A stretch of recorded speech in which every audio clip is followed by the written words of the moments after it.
नमस्कार दर्शकों, बात आज की चैनल के कार्यक्रम टॉप 10 में आपका स्वागत है। मैं हूं निपुण भार्गव और देखते हैं अभी तक की 10 बड़ी खबरें। प्रधानमंत्री मोदी ने भोपाल में ग्लोबल इन्वेस्टर समिट 2025 का उद्घाटन किया। मध्य प्रदेश में निवेश बढ़ाने और रोजगार के अवसर में इजाफे के लिए राज्य सरकार ने केंद्र के साथ मिलकर इस ग्लोबल समिट का आयोजन किया है। इस सम्मेलन में भाग लेने के लिए 25,000 से अधिक पंजीकरण प्राप्त हुए। इसके अलावा 50 से अधिक देशों के 100 से ज्यादा विदेशी प्रतिनिधि भोपाल पहुंचे हैं, जिनमें राजदूत, उच्चायुक्त और महावाणिज्य दूत शामिल हैं। बता दें कि प्रदेश में इसके पहले 7 इन्वेस्टर समिट हो चुके हैं।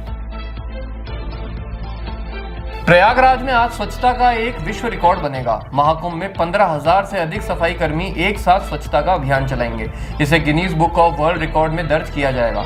दोपहर 12 बजे इस कार्यक्रम की शुरुआत की गई। योगी के नेतृत्व में यह धार्मिक समागम स्वच्छता के उच्च मानक बनाए रखने के लिए समर्पित रहा है, जिससे इसे स्वच्छ महाकुंभ का खिताब मिला है। बता दें कि मोदी ने महाकुंभ में सेवा दे रहे स्वच्छता कर्मियों और पुलिस कर्मियों की सराहना भी की। पटना से एक दुखद खबर सामने आई, जहां नौबतपुर सड़क मार्ग पर बालू से लदे एक ट्रक और टेम्पो के बीच जोरदार टक्कर हो गई। टक्कर के बाद दोनों वाहन पास के तालाब में गिर गए। इस दुर्घटना में 7 लोगों की जान चली गई और 2 लोग घायल हो गए। ऑटो में सवार सभी मजदूर अपने घर लौट रहे थे। बता दें कि ऑटो में लगभग 12 लोग सवार थे। पोप फ्रांसिस की कंडीशन और खराब हो गई है। डॉक्टर्स ने बताया कि उनकी किडनी भी फेल दिख रही है, जिससे उनकी तबीयत और खराब और बिगड़ चुकी है।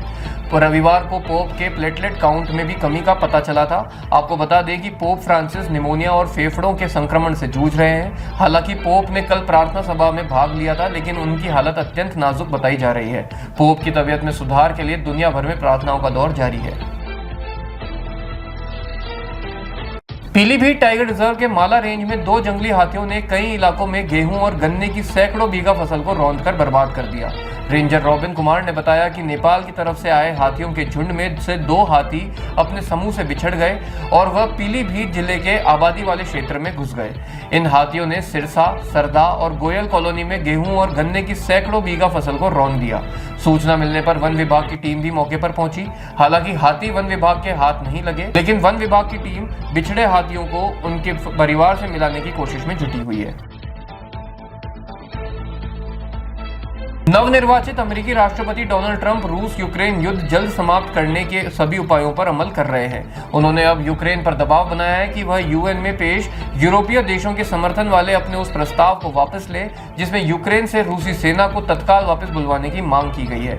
2 राजनयिकों ने बताया कि यूक्रेन ने अपने मसौदा प्रस्ताव को वापस लेने से इनकार कर दिया है और संयुक्त राष्ट्र महासभा इस पर सोमवार को मतदान करेगी।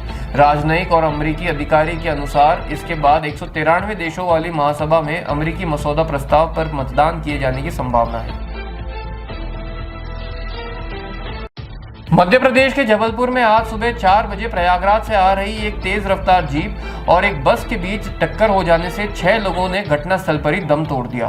फिलहाल पुलिस की टीम मामले की जांच कर रही है और घटनास्थल से दोनों गाड़ियों को हटाकर यातायात को सुगम कर दिया गया है। दिल्ली के 8वीं विधानसभा का पहला सत्र आज से शुरू हुआ। मुख्यमंत्री रेखा गुप्ता ने भाजपा विधायक विजेंद्र गुप्ता को सदन का अध्यक्ष नामित करने के लिए प्रस्ताव रखा। सभी नवनिर्वाचित विधायकों ने 11 बजे शपथ ग्रहण समारोह में हिस्सा लिया। वहीं इस बीच उपराज्यपाल विनय कुमार सक्सेना ने भाजपा नेता अरविंदर सिंह लवली को प्रोटेम स्पीकर नियुक्त किया। अब 26 फरवरी बुधवार को सुबह 11 बजे धन्यवाद प्रस्ताव पर चर्चा शुरू की जाएगी। आपको बता दें कि विधानसभा अध्यक्ष का चुनाव दोपहर 2 बजे किया जाना तय किया गया है। जम्मू कश्मीर के कुपवाड़ा जिले में कल देर रात 9 बजे भूकंप के झटके महसूस किए गए। रिक्टर स्केल पर इस भूकंप की तीव्रता 3.8 मापी गई, जिसका केंद्र कुपवाड़ा ही था। भूकंप के झटके महसूस होने के बाद लोगों में दहशत का माहौल बन गया और लोग अपने घरों और दफ्तरों से बाहर निकल आए। कई इमारतों को नुकसान पहुंचा है। राहत की बात यह है कि इस भूकंप से किसी तरह के जान माल की नुकसान की कोई सूचना नहीं मिली है। नेशनल सेंटर फॉर सीस्मोलॉजी ने बताया कि इस भूकंप की गहराई 10 किलोमीटर के आसपास थी। साथ ही उन्होंने बताया कि भूगर्भीय क्षेत्र में हलचल के कारण भूकंप के झटके 1-2 दिन और आ सकते हैं।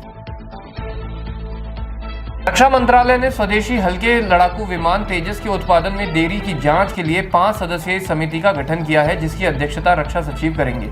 समिति को निर्देश दिया गया है कि वह तेजस के उत्पादन में आ रही देरी के कारणों की विस्तृत समीक्षा करें और उत्पादन प्रक्रिया में तेजी लाने के लिए सुधारात्मक उपायों की सिफारिश करें। सरकार इस परियोजना को जल्द से जल्द पूरा कर भारतीय वायुसेना की युद्ध क्षमता को और मजबूत करने में जुटी है। समिति को बाध्य किया गया है कि वो 30 दिन के अंदर अपनी रिपोर्ट सरकार को पेश करें।